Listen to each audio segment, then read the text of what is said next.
Hello students, आज की class में हम गोलीय कोश के कारण विद्युत क्षेत्र की तीव्रता ज्ञात करेंगे।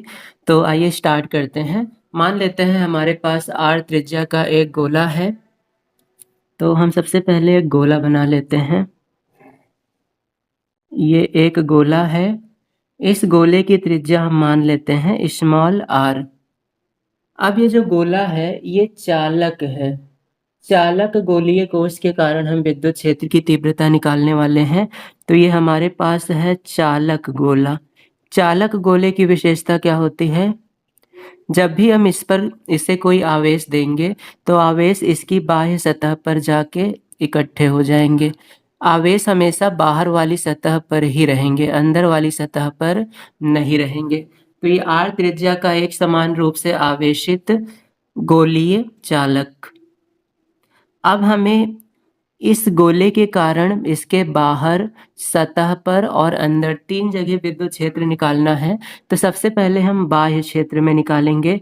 तो हम मान लेते हैं कि गोले के बाहर एक बिंदु P है और इस बिंदु P पर हमें विद्युत क्षेत्र की तीव्रता ज्ञात करनी है।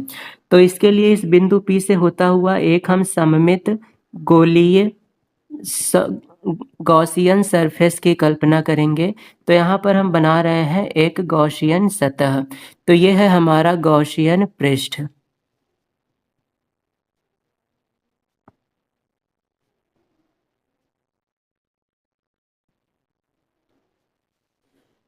इस बिंदु की यहाँ से हम दूरी मान लेते हैं कैपिटल R। तो बड़े वाले गोले की त्रिज्या हो गई कैपिटल R और इतनी ही दूरी पर हमें विद्युत क्षेत्र ज्ञात करना है। तो इस गोले के कारण इस बिंदु पर जो विद्युत क्षेत्र बनेगा वो लंबवत बाहर की ओर बनेगा। तो अगर मान लेते हैं ये आवेश है तो यहाँ से बल रेखाएं लंबवत बाहर की ओर निकलेंगी, तो विद्युत क्षेत्र भी बाहर की ओर बनेगा। अब इस पॉइंट पर हम एक छोटा सा क्षेत्रफल अवयव ले लेते हैं। इसकी भी दिशा ई की दिशा में होगी, तो इसे हम मान लेते हैं डीए। डीए और ई दोनों एक ही दिशा में होंगे। तो यहाँ पर हमें दो चीज पता है, एक विद्युत क्षेत्र ई और दूसरा डीए। अब हम गॉस के नियम से निकालेंगे कि विद्युत क्षेत्र कहाँ पर, बिंदु पी पर कितना होगा। तो सबसे पहला जो हम काम करने वाले हैं, हमारा काम है बाह्य बिंदु पर, बाह्य बिंदु P पर विद्युत क्षेत्र निकालना। तो इसके लिए हम लगाते हैं वैद्युत फ्लक्स की परिभाषा। हमें डीए पता है, ई पता है, इनके बीच में कोण पता है, कोण है 0 डिग्री। तो ऐसे केस में पूरी सतह से गॉसियन पृष्ठ से गुजरने वाला फ्लक्स होगा integral E D A cos theta. तो हम लिखते हैं गॉसियन पृष्ठ से गुजरने वाला कुल फ्लक्स, गॉसियन पृष्ठ से गुजरने वाला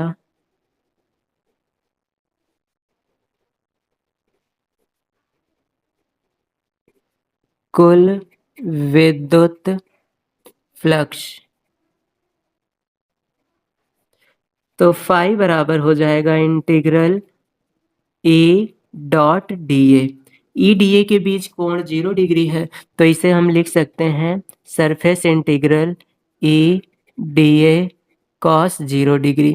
कॉस 0 का मान 1 होता है, तो ये हो जाएगा इंटीग्रल ई डी ए।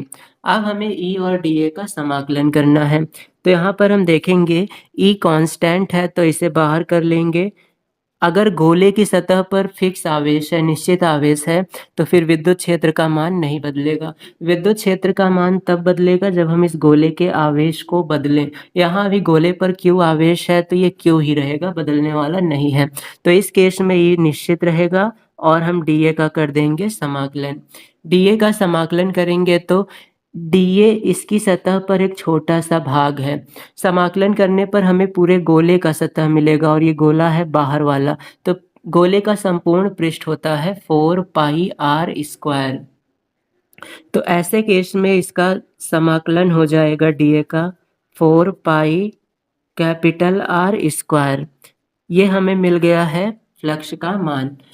हम पहला केस पढ़ रहे हैं जब स्मॉल आर कैपिटल आर से छोटा है।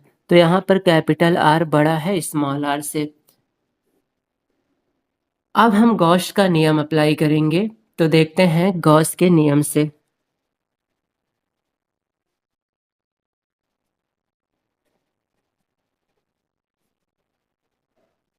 गॉस के नियम से फाई बराबर होता है क्यू बटे एप्सिलॉन नॉट। ये पहला विद्युत फ्लक्स और ये दूसरा, दोनों का लेफ्ट साइड बराबर है तो राइट भी बराबर होना चाहिए। तो समीकरण 1 और 2 से हम हल करेंगे। समीकरण 1 और 2 से इनके दाएं पक्ष को बराबर करते हैं। दाएं पक्ष को बराबर करेंगे तो इधर साइड है 4 पाई r स्क्वायर और इधर है क्यू बटे एप्सिलॉन नॉट। अब यहाँ से E बराबर हम निकालेंगे तो E बराबर आ जाएगा 1/4 पाई को एप्सिलॉन नॉट के साथ कर देंगे 4 पाई एप्सिलॉन नॉट क्यू और r स्क्वायर को कर देंगे क्यू के साथ।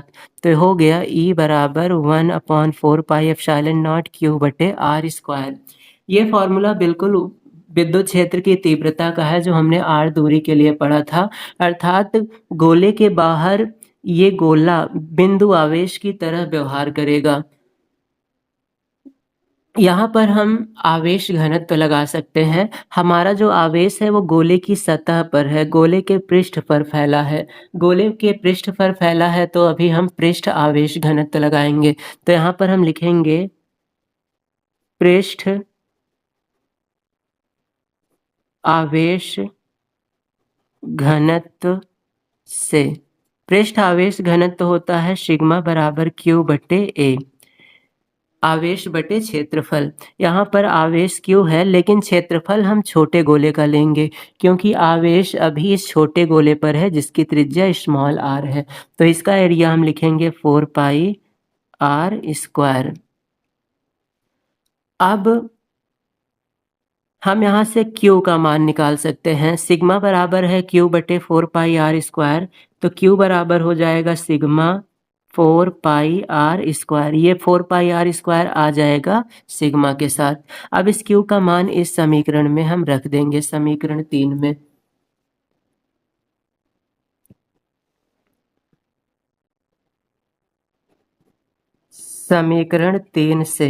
समीकरण 3 से हमें मिलेगा E बराबर 1/4 पाई एप्सिलॉन नॉट Q का मान हम ये रखेंगे सिग्मा 4 पाई r स्क्वायर और बटे में r स्क्वायर। अब यहाँ से 4 पाई से 4 पाई कट जाएगा और E बराबर हमें मिलेगा सिग्मा बटे एप्सिलॉन नॉट r स्क्वायर बटे r स्क्वायर। तो ये है विद्युत क्षेत्र का फॉर्मूला गोलीय चालक के बाहर। अब हम इसकी सतह पर निकालेंगे और सतह के अंदर निकालेंगे। तो उसके पहले वीडियो को पॉज करके नोट कर लें। अब हम देखते हैं आगे। अब हम देखेंगे गोलीय चालक के पृष्ठ पर विद्युत क्षेत्र की तीव्रता। हमने कुछ इस प्रकार का एक गोला लिया था, इस पर एक समान धन आवेश फैला हुआ है। इसके बाहर वाले बिंदु पर हमें विद्युत क्षेत्र का मान मिला E बराबर 1/4 पाई एप्सिलॉन नॉट क्यू बटे r स्क्वायर। और दूसरा फॉर्मूला मिला बाहर E बराबर सिग्मा बटे एप्सिलॉन नॉट r स्क्वायर बटे r स्क्वायर।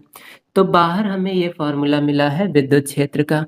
अब हम पृष्ठ पर देखते हैं। तो पृष्ठ पर हमने इस बाहर वाले बिंदु की दूरी मानी थी कैपिटल R और अंदर वाली त्रिज्या मानी थी स्मॉल r।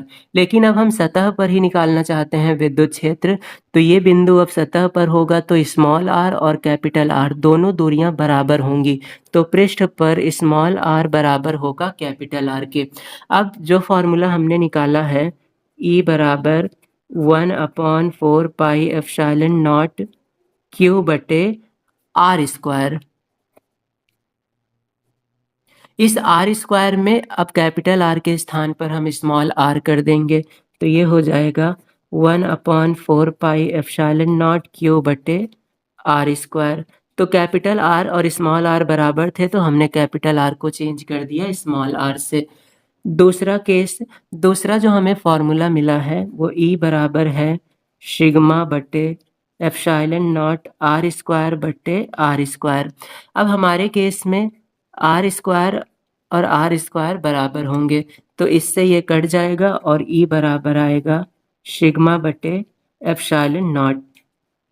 हम इसे पूरा उस तरीके से हल करके ज्ञात कर सकते थे, लेकिन हमें बाहर का फॉर्मूला पता है बाह्य क्षेत्र का, तो सतह पर दोनों आर बराबर होंगे, ये भी बराबर होगा और ये दूरी जो पहले बाहर थी अब सतह पर आ गई तो ये भी इसके बराबर है। अब हमने इस कैपिटल आर को स्मॉल आर कर दिया और हमें दो मान मिल गया। तो इस प्रकार से पृष्ठ पर हम विद्युत क्षेत्र की तीव्रता ज्ञात कर सकते हैं। अब हम देखते हैं गोले के आंतरिक भाग में।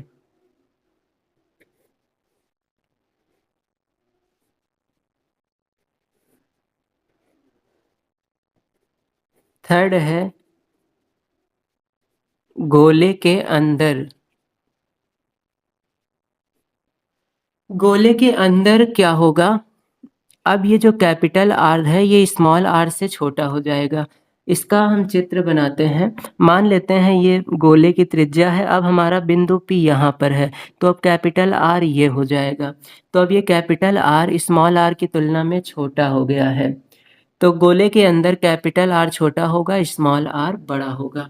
अब हम इस गोले के अंदर जहां हमें निकालना है विद्युत क्षेत्र, यहाँ पर एक गॉसियन पृष्ठ बनाएंगे। हमने गोले के अंदर बना दिया गॉसियन पृष्ठ।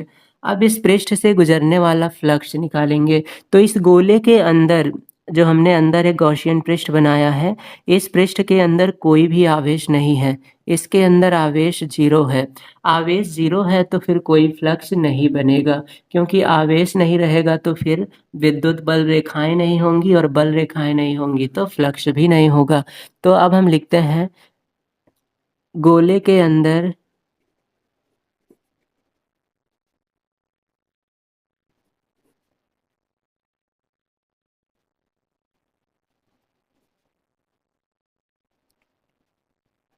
गोले के अंदर वैद्युत क्षेत्र जीरो है, क्योंकि आवेश जीरो है। अगर आवेश नहीं होगा तो फिर गोले के अंदर कोई भी विद्युत क्षेत्र नहीं बनेगा। तो इस प्रकार से हम ध्यान दें तो गोले के बाहर विद्युत क्षेत्र ये है, गोले के सतह पर ये है और अंदर गोले के विद्युत क्षेत्र जीरो है। तो इस प्रकार से हम इसका एक ग्राफ बनाते हैं।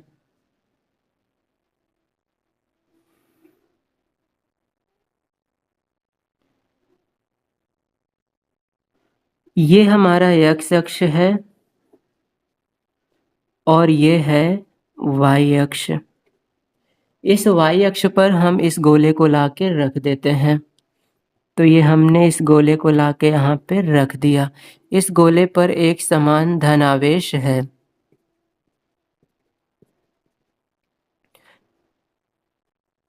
ये गोले का केंद्र है।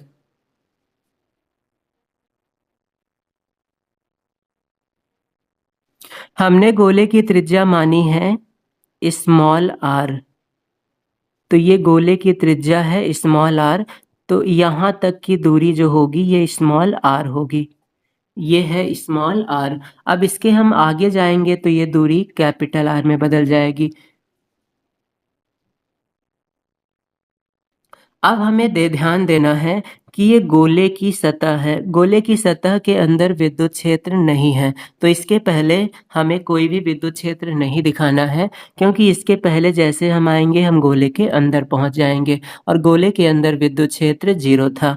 अब गोले की सतह पर विद्युत क्षेत्र शुरू होता है और सतह के बाहर भी रहता है। अब सतह और सतह के बाहर जो विद्युत क्षेत्र है ये इनवर्सली प्रोपोर्शनल है दूरी के। ये दूरी के वर्ग के व्युत्क्रमानुपाती है और व्युत्क्रमानुपात का ग्राफ कुछ इस प्रकार से बनता है।